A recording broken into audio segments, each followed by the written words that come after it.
मी Manish Gurudas Dabholkar, trustee Arnala health trust Mahalakshmi hospital.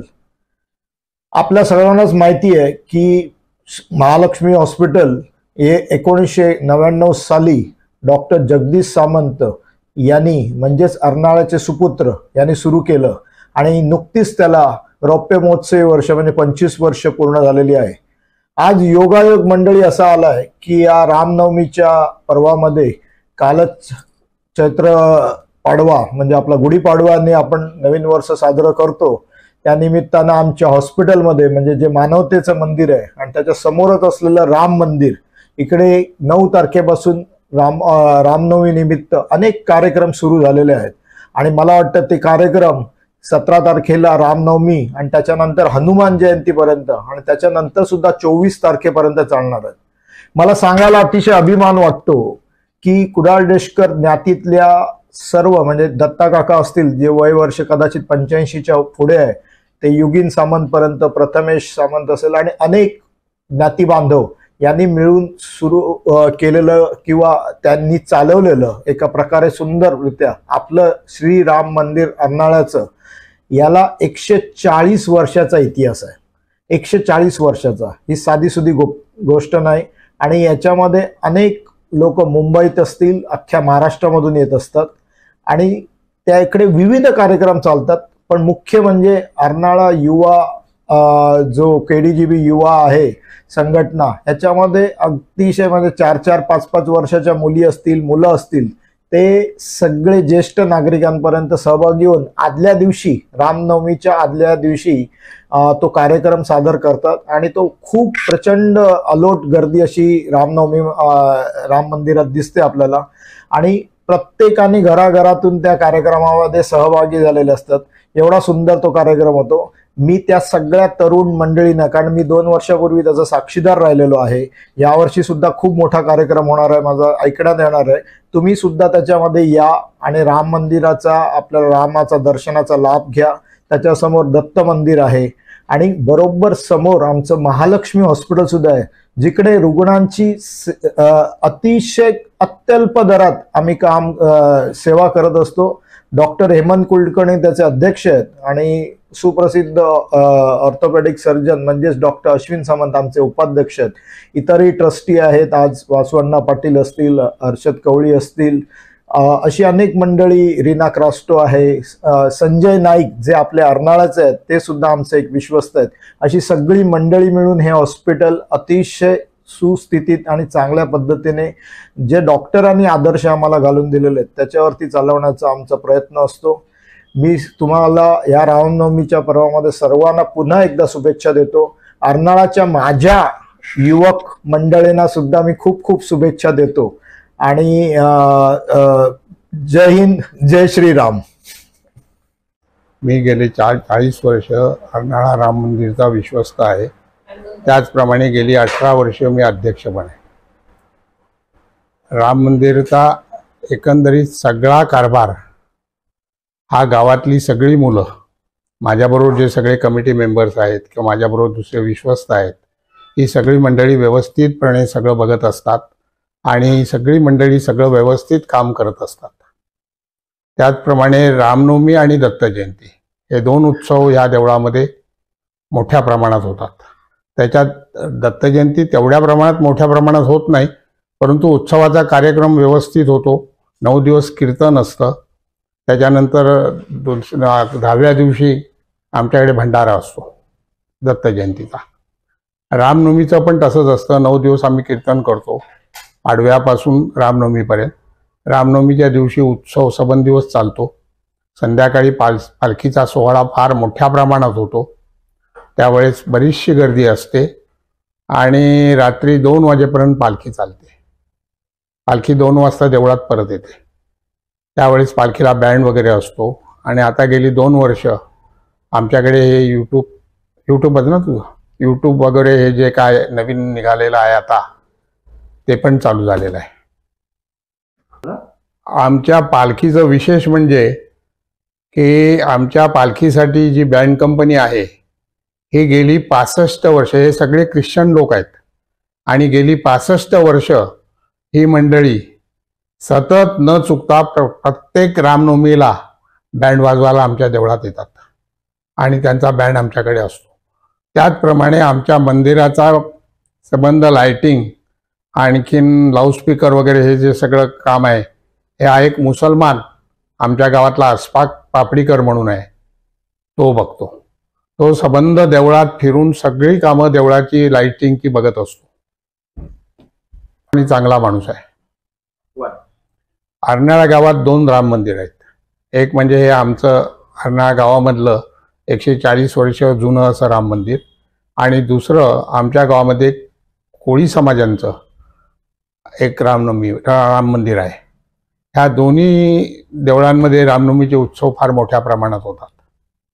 दोन्ही देवांच्या पालख्या रात्री 12:30-1 वाजता अर्नाळा पारनाक्यावरती येतात आणि त्या दोन्ही पालख्या ज्यावेळेस एकमेकाला मिळतात, म्हणजे कोळी लोकांचा असा एक समज आहे की हा मोठा भाऊ आपला राम हा इकडचा गावातला हा त्यांचा मोठा भाऊ आणि तो धाकटा भाऊ, हे 2 भाऊ एकत्र येऊन एकमेकाला भेटतात. त्यावेळेसचा जो प्रोग्राम तिथे जो एक 5-10 मिनिटं चालतो, पण तो इतका मोठ्या प्रमाणात होतो की दोन्ही पालख्या एकमेकाला भेटून त्याच्या खालून जाण्यासाठी लोकांची रीघ लागलेली असते, लाईन लागलेली असते आणि सगळं व्यवस्थित पार पडतं. आज इतके वर्ष कुठच्याही प्रकारचा गोंधळ वगैरे काही नाही आणि सगळं व्यवस्थित होतं ते. आणि त्याच्यानंतर मग आमची पालखी आमच्या देवळात येते आणि ते त्यांची पालखी घेऊन त्यांच्या गावात जातात. जर ते अगोदर आले तर ते त्या कोपऱ्यावरती येऊन उभे राहतात. आम्ही अगोदर गेलो तर आम्ही उभे राहतो, परंतु दोघे एकमेकाला भेटल्याशिवाय आम्ही जात नाही. माझी अशी एक मनोकामना आहे की ह्या पुढे सुद्धा ही प्रथा किंवा हे उत्सव अशाच प्रकारे चालू राहावं आणि दिवसेंदिवस याची वाढ हो. जय श्रीराम. श्री संस्थान श्री राम मंदिर तर्फे रामनवमी उत्सव हा शतकापासून साजरा केला जात आहे. मी एक राम भक्त म्हणून वयाच्या 33 वर्षापासून आवर्जून प्रभू श्री रामाचे दर्शन घेण्यासाठी येत आहे. निरपेक्ष भावनेने मी योगदान करीत आहे. प्रभू श्री रामाची नित्य कृपादृष्टी व प्रचिती लाभल्याचे अनुभव मी अनुभवित आहे, ती शब्दांत वर्णन करण्यापलीकडे आहे. रामनवमीच्या पवित्र दिवशी प्रभू श्री रामाचे दर्शन हा एक विलोभनीय अनुभव आहे. प्रभू श्री रामाच्या मंदिरात या पवित्र वास्तूत येऊन मनशांतीची अनुभूती अनुभवण्यासाठी प्रत्येकाने यावे. जय श्रीराम. जय श्रीराम. मी अमरनाथ अच्युत तेंडुलकर. माझा जन्म तेंडुलकर वाड्यामध्ये 1941 साली झाला आणि आमचे वडील या श्रीराम मंदिर संस्थान अर्नाळ्याचे सेक्रेटरी होते. त्यांचा आमच्यावरती फार चांगले संस्कार झाले.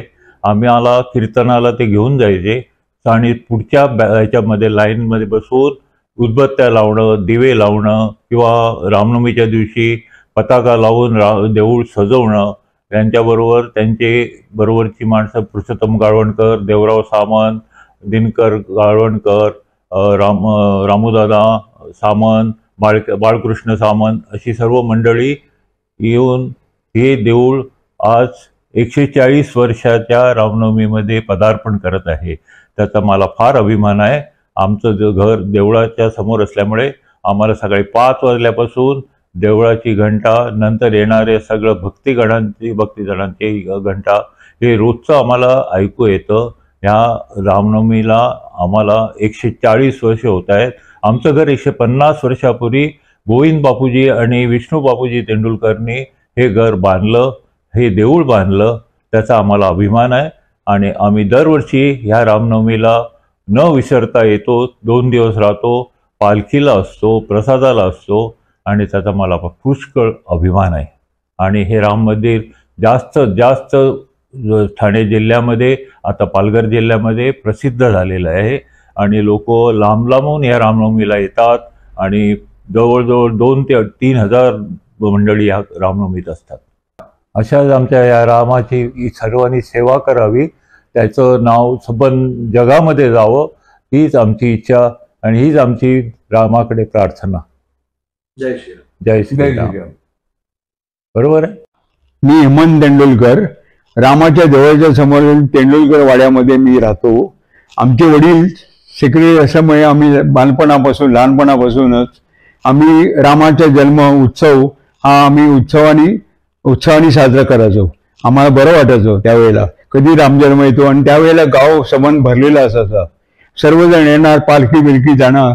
आणि त्यावेळी पूर्वी प्रतिष्ठित 4-5 जण होते, बाळवणकरांसारखे किंवा सामंत, हे सर्व एकत्र होऊन आमचे वडील पण एकत्र त्यावेळी पूर्वीचे यायचे. आणि ते जेवढे पडेल ते लहानपणापासून मी त्यांची सेवा करायचो. त्यांच्या कमिटीमध्ये काय लागली तर मी सेवा करायचो. आणि अशा तऱ्हेने मी लहानपणापासून रामाचं कधी सोडला नाही उत्सव. त्यावेळीची एक आठवण मला सांगायची असं वाटतं की मला बँकेत नोकरी लागली, स्टेट बँकेत. तेव्हा मी रामजन्म 4 दिवसाचा होता, पण मला वडिलांनी दम दिला होता की तुला नवीन नोकरी लागली, तू जायचो. पण मी रामजन्म कधी चुकला नाही. त्यामुळे मी बँकेत जाऊन माझ्या बॉसला गिफ्ट देऊन, पपई किंवा असं घेऊन त्याला मी सांगितलं, त्याने ताबडतोब सही करून जा तू. मग मी लगेच ताबडतोब हरणाला. आणि त्यावेळी ती मला आठवण आहे. आणि दुसरी आठवण म्हणजे गोविंद पवईने गायला गाणं, आणि तो मुंबईला गेला कार्यक्रम आटपून, आणि त्याची पेटी ती टॅक्सीच्या डिक्कीमध्ये राहिली. आणि तो घरी गेला आणि त्याने एकदम हे केलं. पण थोड्या वेळाने रामाला प्रार्थना केली की माझी, थोड्या वेळाने अर्ध्या तासाने तो टॅक्सीवाला पेटी घेऊन वरती आला त्याच्याकडे. आणि त्याचा भाऊ आहे ना, तो पेढे घेऊन त्यावेळेला इकडे आला होता. त्यावेळी त्याने वडिलांना सांगितलं की असं झालं, ते आम्हाला ही पेटी मिळाली ही. त्यामुळे आम्हाला त्याने असे आमचं रामावर भक्ती आहे. जय श्रीराम. जय श्री जय श्रीराम. मी तुषार सामंत, मी अर्नाळ्याचा रहिवासी आहे. गेली 14-15 वर्ष मी संस्थान श्री राम मंदिर अर्नाळ्याचा ट्रस्टी आहे. आणि 41 वर्षापासून मी राम भक्त म्हणून सेवा करतो. अर्नाळ्यातला रामनवमीचा उत्सव जो आहे हा खूप चांगला आणि पद्धतीने आणि चांगला साजरा होतो. हे म्हणजे त्याच्यासाठी ते सांगण्यासाठी शब्द नाही आहेत. कारण लोक लांबून लोक येतात. पूर्वजांनी जे आमच्या जे देऊळ बांधले ते 140 वर्ष झाली आमच्या देवळाला. आणि हा उत्सव आणखी नवीन पिढी आमच्याबरोबर जी आहे ती हातभार लावून नवीन पिढीसुद्धा खूप चांगल्या पद्धतीने हा उत्सव साजरा करते. जे आमच्या वाडवडिलांनी, जे पूर्वजांनी आम्हाला ज्या काही रूढी दिल्यात अटी, त्याच्याप्रमाणे आमच्या ग्रामस्थ सगळेजण तिकडे सहकार्य करतात. सगळ्यांचा हातभार असतो. आणि चांगला उत्तम कसा साजरा होईल ह्याच्यासाठी गोरगरिबापासून श्रीमंतापर्यंत आणि अगदी खालच्या जातीपासून सगळे ग्रामस्थ कुठलाही भेदभाव न पाळत हे करतात. त्या रामनवमीच्या उत्सवामध्ये सहभागी होतात. आमच्या रामनवमीचा उत्सव हा 9 दिवसाचं कीर्तन असतं. 10व्या दिवशी लळीत असतं. आणि खूप चांगल्या पद्धतीने सहकार्य करतात. उत्सव असा असतो की सकाळचा जन्म असतो, 9 दिवस कीर्तन असतं. सकाळचा जन्म असतो 12:45. त्याच्यानंतर महाप्रसाद असतो. त्याच्यानंतर संध्याकाळी परत दर्शनाची रांग लागलेली असते. आणि रात्री परत 2 वाजेपर्यंत, 9 वाजल्यापासून रात्री 2 वाजेपर्यंत गावामधनं पालखी निघते.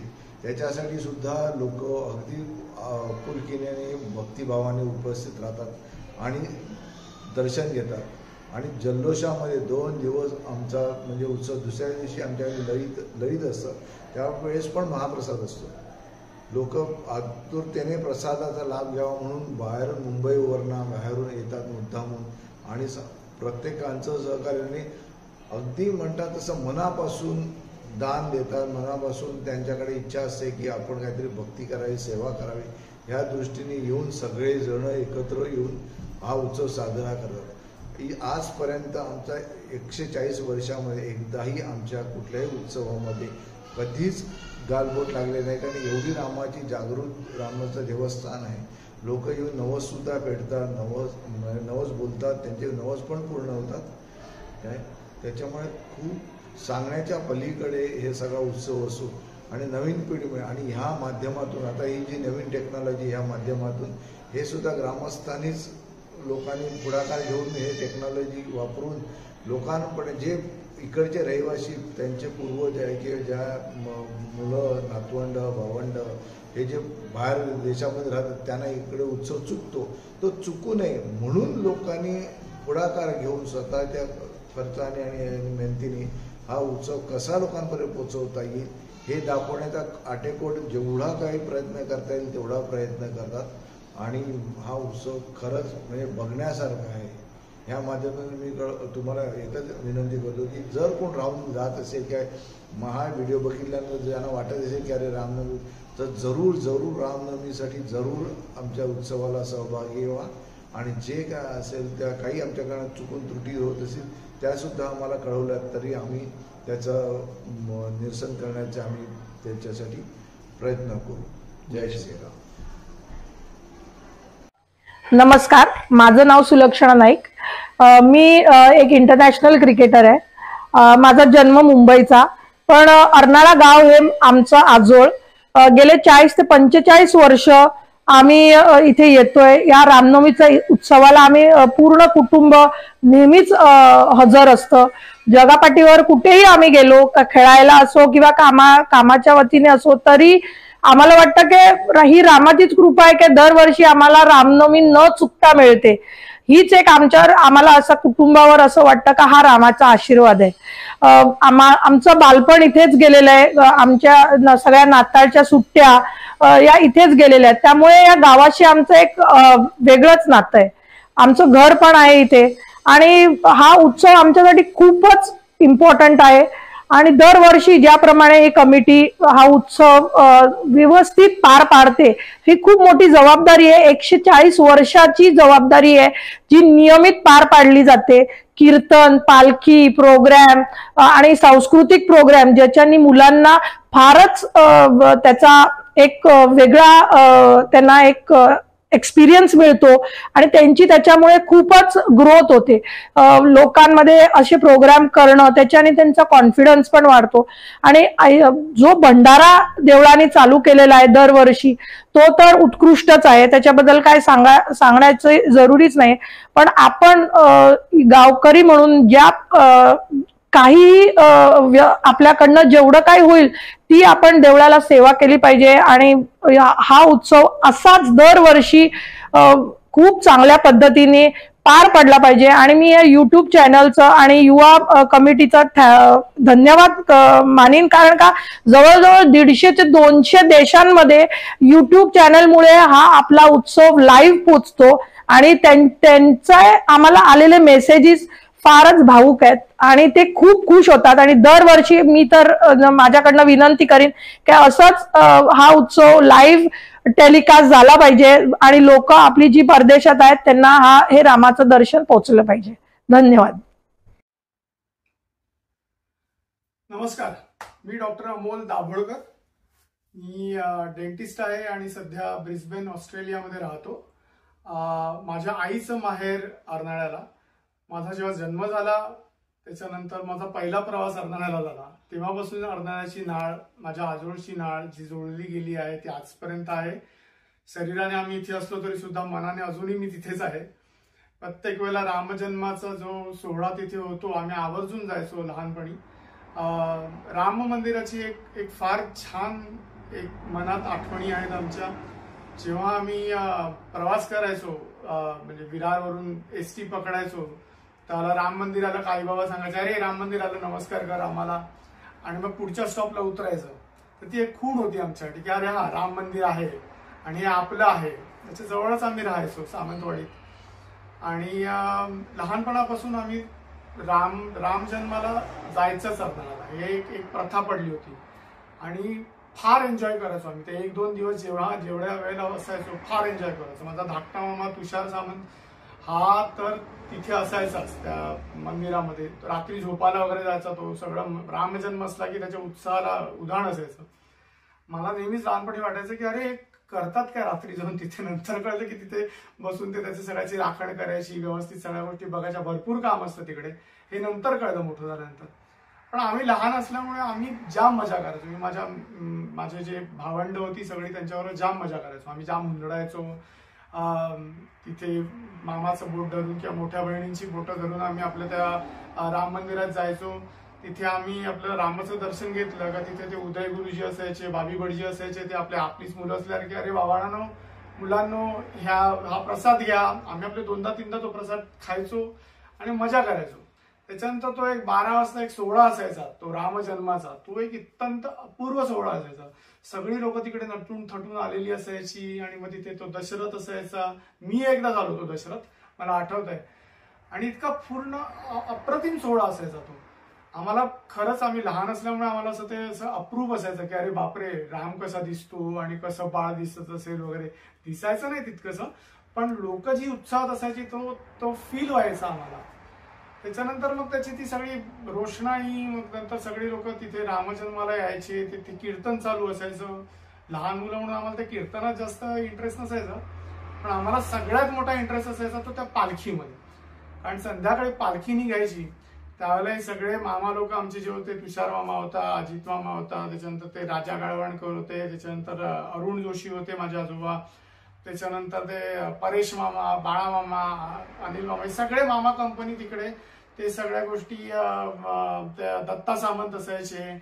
हे सगळे जण ते पालखी सांभाळण्यामध्ये, त्याच्यावरती व्यवस्थित नेण्यामध्ये, प्रत्येक घराघरात मध्ये पालखी नेऊन त्याचं दर्शन घ्यायचं. सगळे लोक, सगळ्या बायका, सगळे पुरुष तिथे यायचे. प्रत्येक जण आपल्या घरी राम आला आहे त्याची आरती व्हायची. फार सुंदर असायचं ते सगळ्या गोष्टी. आम्ही पण प्रत्येक घराघरात जायचो. आणि मग नंतर तिकडनं कोळी बांधव पण यायचे आणि मग तिथे जो काय बँड लावून नाच करायचे, आम्हाला त्याच्यातच इंटरेस्ट असायचा. मी माझ्या मावशांबरोबर, बहिणींबरोबर, भावांबरोबर जाम नाचायचो तिकडे रस्त्यावरती. आणि त्याच्यानंतर मग आम्हाला अजून आठवतंय, आमचा सगळ्यात जास्त एपिटोम असायचा तो म्हणजे ज्याला त्या 2 पालख्या एकत्र यायच्या. म्हणजे कोळी बांधवांची एक पालखी असायची आणि इकडची गावकीची पालखी असायची. त्या जिकडे एकत्र यायच्या त्या पालखी खालून जायचा. आम्हा सगळ्यांचा अट्टहास असायचा. आम्हाला कोणीतरी सांगितलं होतं की तसं जर तुम्ही गेलात तर तुमच्या मनातली इच्छा पूर्ण होते. आता त्याच्या मारामारीमध्ये ती मनातली इच्छा तशीच राहून जायची, पण तो राम बिचारा जाणवायचा आमच्या मनात काय आहे ते आणि पूर्णही करायचा. पण मामा लोकांची मात्र जाम धावपळ व्हायची, कारण त्या बिचाऱ्यांना ती पालखी सांभाळायची असायची आणि आमच्यावरती पण लक्ष असायचं की अरे बाबा यांना काय होऊ नये म्हणून. तर त्याची ती त्रेधा तिरपट आम्हाला इतकी हे वाटायची, पण आमच्यात उत्साह असायचा की त्या पालखी खालनं जायचंच. त्यामुळे मी माझ्या भावंडांबरोबर नेहमी चंग बांधायचो आणि बरेच वेळ गेलो पण आहे. ती एक शर्थीचे प्रयत्न, ते फार छान वाटायचं आम्हाला त्याच्यामध्ये. आमच्यासाठी तीच मजा होती. आमच्यासाठी रामजन्म तोच होता. आजही जाऊ शकत नाही, पण तो दिवस आला की मनापासून छान वाटतं. आणि आजही आम्ही तिथे मनाने पोचतो. आणि तुषार मामाने माझ्या सांगितलं, आम्हाला फोन केला आणि म्हणाला की तुमच्या आठवणी सांगा. आभारी आहोत आम्ही की परत तो मनाचा गाभारा उजळून निघाला, परत त्या आठवणी आल्या. आणि पुढच्या वेळेला आलो का नक्की येईन, नक्की भेट देईन. थँक्यू. जय श्रीराम. जय स्वामी समर्थ. श्रीराम जय राम जय जय राम. मी स्वाती दाभोळकर, पूर्वाश्रमीची निर्मला जगन्नाथ सामंत. अर्नाळ्याला माझं माहेर आणि तुषारची मी बहीण आहे. तर आता तिथे रामनवमीचा उत्सव सुरू झालेला आहे आणि त्या आठवणी मला कायम, आम्ही इथे जरी असलो तरी, माझा मुलगा ऑस्ट्रेलियामध्ये आहे सेटल, त्यामुळे मी इथे राहू म्हणजे बरंच वास्तव्य माझं इथे असतं. परंतु तिकडच्या आठवणी ह्या खूप जागृत होतात त्यावेळेला. आणि रामनवमी असली की खूप उत्साह असायचा सगळीकडे. त्यावेळेला सगळा म्हणजे जो घरामध्ये जसा म्हणजे उत्साहाने सगळेजण करतात, आपल्याच घरातलं एखादं कार्य असलं तशी सगळे गावकरी उत्साहाने सगळ्या कामाला लागत असायचे. आता त्यावेळेला पैशाची फार अडचण असायची, तरी ते वर्गणी गोळा करणं. तर त्यावेळेला दाजी गुरुजी, अरुण जोशी, त्याच्यानंतर म्हणजे अण्णा, त्याच्यानंतर तेंडुलकर वगैरे असे ते वर्गणी वगैरे गोळा करून त्या उत्सवाची तयारी करायची. तर ती तयारी करताना सुद्धा त्या अगदी खूप आनंदाने आणि मजेने करत असायची. लोकही वाट बघायचे की ते कधी येत आहेत वगैरे असं. आणि त्याबरोबरच ते शिधासुद्धा घेऊन जायचे की डाळ तांदूळ वगैरे, कारण रामनवमीच्या दिवशी मग गोरगरिबांसाठी अन्नदान असायचं. तर त्या अन्नदानासाठी जे काय हे शिधा लागायचा तो लोक आपल्याकडचा हे म्हणजे ह्याच्या अन्नाच्या रूपाने देत असत. आणि ते सगळं गोळा करून मग रामरायांचा आमचा जन्म साजरा करायचा. ते स्वतःच ते सगळं रामराया स्वतःच सगळं छान उत्सव आपला करून घ्यायचे वाढदिवस. तर मग सकाळीच उठून त्या वेळेला 9 दिवसाचा रामनवमीचा उत्सव असायचा. दुसऱ्या दिवशी लळीत असं.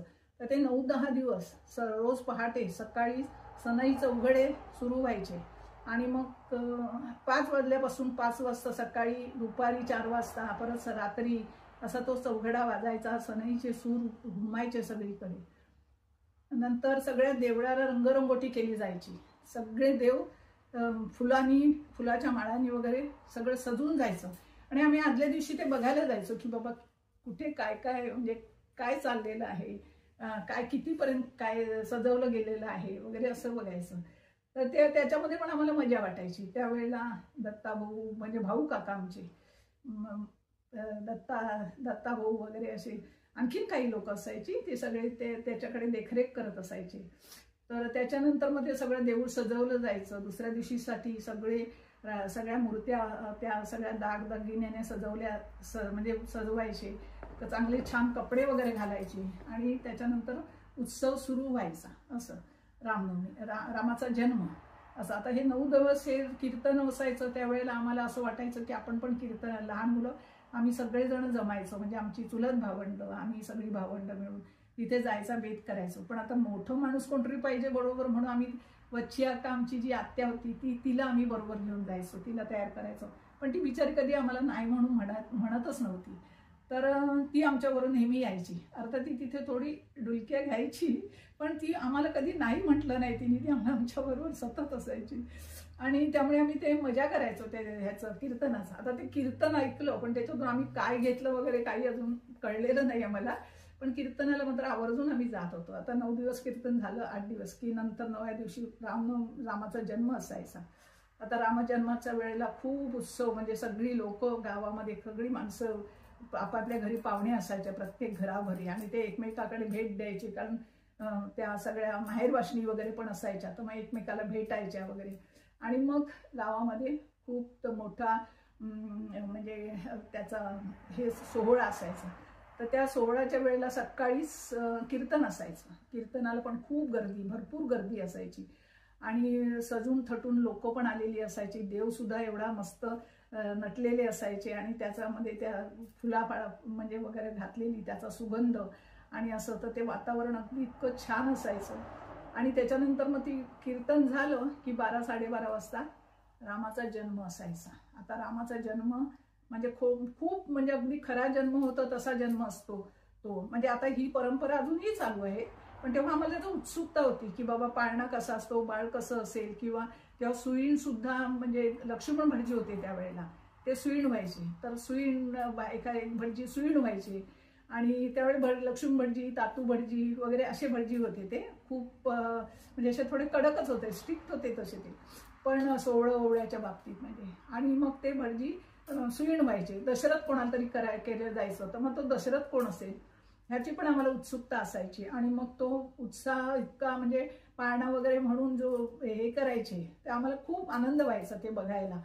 आणि मग तो फुलं उधळली जायची, म्हणजे शंखा, घंटा, नाद वगैरे व्हायचा. आणि तो जे हे आहे ते म्हणजे तेव्हापासून अजून सुद्धा ते मनामध्ये भरलेलं आहे असं आठवतं. आणि मग ते जर नंतर झाल्यानंतर घरोघरी मग जेवणाच्या पंक्ती उठायच्या. घरोघरी कोणी येईल जाईल तरी, समजा आयत्या वेळी जरी कोण आलं तरी जेवायला बसायचा आग्रह व्हायचा. आणि मग ते जेवण झालं की मग दुपारी सगळ्या सवाष्णी सगळ्या सीतेची ओटी भरण्यासाठी म्हणून सज्ज व्हायच्या नटून थटून. मग तिथे सुद्धा सगळे देवळामध्ये एकत्र भेटायच्या, जुन्या मैत्रिणी वगैरे असं होतं. तर म्हणजे आमच्या मोठ्या बहिणींच्या वगैरे सुद्धा असं.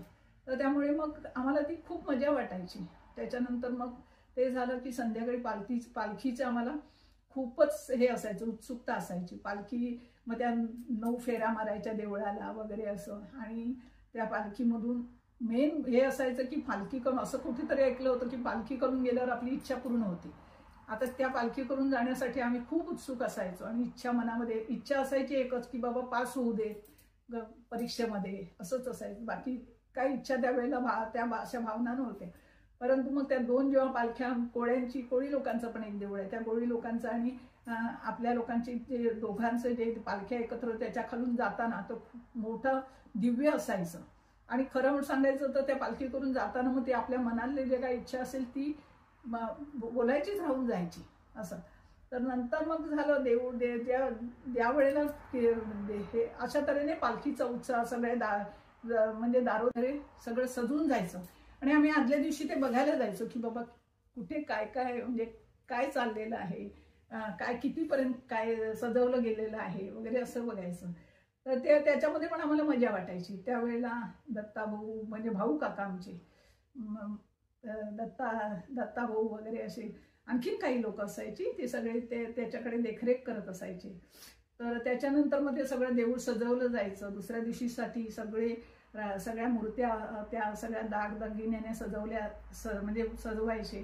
तर चांगले छान कपडे वगैरे घालायचे आणि त्याच्यानंतर उत्सव सुरू व्हायचा. असं रामनवमी रामाचा जन्म असं. आता हे 9 दिवस हे कीर्तन असायचं. त्यावेळेला आम्हाला असं वाटायचं की आपण पण कीर्तन, लहान मुलं आम्ही सगळेजण जमायचो, म्हणजे आमची चुलत भावंड, आम्ही सगळी भावंड मिळून तिथे जायचा बेत करायचो. पण आता मोठं माणूस कोणतरी पाहिजे बरोबर, म्हणून आम्ही वच्ची अक्का आमची जी आत्या होती तिला आम्ही बरोबर घेऊन जायचो, तिला तयार करायचो. पण ती बिचारी कधी आम्हाला नाही म्हणून म्हणतच नव्हती.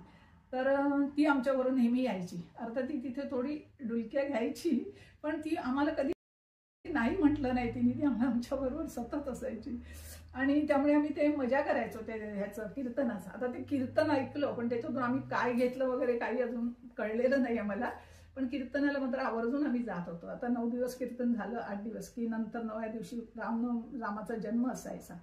आता रामजन्माच्या वेळेला खूप उत्सव, म्हणजे सगळी लोक गावामध्ये सगळी माणसं आपापल्या घरी पाहुणे असायच्या प्रत्येक घराभरी, आणि ते एकमेकाकडे भेट द्यायचे. कारण त्या सगळ्या माहेरवाशिणी वगैरे पण असायच्या, तर मग एकमेकाला भेटायच्या वगैरे.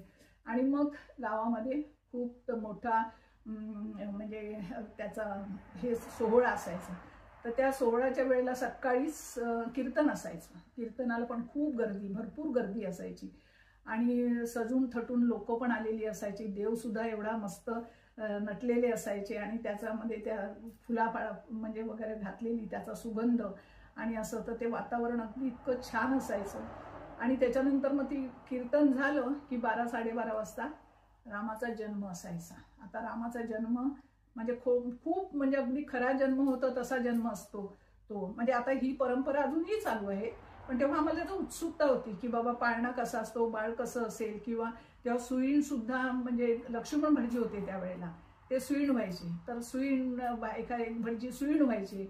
आणि त्यावेळी लक्ष्मण भटजी, तातू भटजी वगैरे असे भटजी होते. ते खूप म्हणजे असे थोडे कडकच होते, स्ट्रिक्ट होते तसे ते, पण सोहळं ओवळ्याच्या बाबतीत म्हणजे. आणि मग ते भटजी सुईण व्हायचे. दशरथ कोणाला तरी केलं जायचं, तर मग तो दशरथ कोण असेल ह्याची पण आम्हाला उत्सुकता असायची. आणि मग तो उत्साह इतका, म्हणजे पाळणा वगैरे म्हणून जो हे करायचे ते आम्हाला खूप आनंद व्हायचा ते बघायला.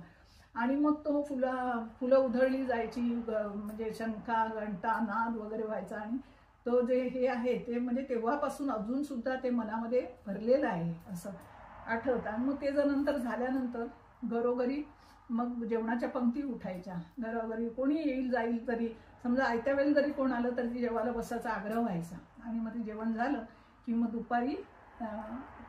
दुपारी सगळ्या सवाष्णी सगळ्या सीतेची ओटी भरण्यासाठी म्हणून सज्ज व्हायच्या नटून थटून. मग तिथे सुद्धा सगळे देवळामध्ये एकत्र भेटायच्या, जुन्या मैत्रिणी वगैरे असं होतं.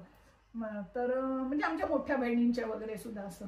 तर त्यामुळे मग आम्हाला ती खूप मजा वाटायची. त्याच्यानंतर मग ते झालं की संध्याकाळी पालखीचं आम्हाला खूपच हे असायचं, उत्सुकता असायची. पालखी मग त्या 9 फेऱ्या मारायच्या देवळाला वगैरे असं. आणि त्या पालखीमधून मेन हे असायचं की पालखी करून, असं कुठेतरी ऐकलं होतं की पालखी करून गेल्यावर आपली इच्छा पूर्ण होती. आता त्या पालखी करून जाण्यासाठी आम्ही खूप उत्सुक असायचो. आणि मनामध्ये इच्छा असायची एकच की बाबा पास होऊ दे परीक्षेमध्ये, असंच असायचं. बाकी काही इच्छा त्यावेळेला त्या अशा भावना नव्हत्या. परंतु मग त्या 2 जेव्हा पालख्या, कोळी लोकांचं पण एक देऊळ आहे, त्या कोळी लोकांचं आणि आपल्या लोकांची जे दोघांचं जे पालख्या एकत्र त्याच्या खालून जाताना तो खूप मोठं दिव्य असायचं. आणि खरं सांगायचं तर त्या पालखी करून जाताना मग ते आपल्या मनातली जे काही इच्छा असेल ती बोलायचीच राहून जायची असं. तर नंतर मग झालं ज्या वेळेला हे अशा तऱ्हेने पालखीचा उत्साह सगळे म्हणजे दारोदारी जाऊन प्रत्येकाच्या घरी जाऊन पालखीच्या ओटी भरली जायची. आणि त्याच्यानंतर मग त्याचा प्रसाद वगैरे दिला जायचा. पण तिथपर्यंत सगळेजण आपली त्याची साथ करायचे त्या पालखीची. आम्ही सुद्धा जायचो, गुलाल उधळायला जायचा, तो गुलाल लागला वगैरे ती सुद्धा आम्हाला मजा वाटायची असं. त्याच्यानंतर मग तो त्या दिवशी गोरगरिबांना जेवण सुद्धा असायचं घरामध्ये, देवळामध्ये, आणि देवळामध्ये गोरगरिबांना अन्नदान करायचं होतं, त्यामुळे ते जेवण असायचं. आता मात्र ते जेवण म्हणजे तिथे देवळात सगळ्यांसाठी जेवण ठेवलेलं आहे, पण पूर्वी गोरगरिबांसाठी जेवण असायचं. आणि मग शेवटचा दिवस असायचा तो ललित असायचा, आणि त्या ललिताच्या दिवशी कीर्तन असायचं रात्री. तेव्हा म्हटलं आवर्जून लोक तिथे यायची, कारण प्रत्येकाला एक नारळ आणि सुंठवडा आणि एक पेढा असं ते दिलं जायचं. तर ते कीर्तनाच्या पेक्षा जरा त्याचं अप्रूप जास्त असायचं, तर त्यामुळे गर्दी खूप असायची. अशा तऱ्हेने हा सगळा रामनवमीचा उत्साह, घरोघरी पाहुणे, आणि तो सगळा म्हणजे देवच आपला म्हणजे वाढदिवस एवढा मोठ्या थाटाने साजरा करून घ्यायचा लोकांकडून. त्याच्यासाठी मी खूप ते आठवणी अजून माझ्या मनामध्ये राहिलेल्या आहे, म्हणजे उचंबळून येतात त्या असं.